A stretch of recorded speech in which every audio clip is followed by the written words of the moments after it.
शहरापासून ते छोट्या खेड्यापर्यंत प्रत्येक छोट्या मोठ्या दुकानात उन्हाळ्यामध्ये मिळणारी आणि सर्वांना आवडणारे जिन्नस म्हणजे पेप्सी। 1 रुपयापासून तर 5 रुपयापर्यंत मिळते।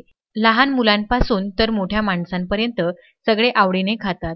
मात्र कारंजा शहरामध्ये याच पेप्सीने काही चिमुरड्यांचा जीव धोक्यात घातला आहे।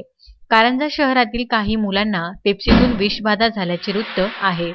याकडे अन्य औषधी विभागाने लक्ष देण्याची गरज असून ही पेप्सी कोणत्या कारखान्यामध्ये तयार झाली, त्या कारखानदाराकडे परवाना आहे का, कोणत्या दुकानदाराने ही पेप्सी विकली, सगळ्या बाबींची शहानिशा करणे गरजेचे आहे। सध्या स्थितीमध्ये कोणताही खाण्याचा पदार्थ पॅक करून मार्केटिंग होत आहे। लहान मुले कोणत्याही प्रकारची कंपनी किंवा त्यावर असलेली एक्सपायरी डेट न पाहता पदार्थ आवडीने खातात। त्यामुळे अशा प्रकारच्या विषबाधा होण्याची शक्यता नाकारता येत नाही।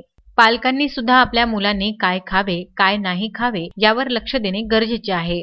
कारंजा येथून विदर्भ न्यूज करिता अक्षय लोटे यांचा वृत्तांत।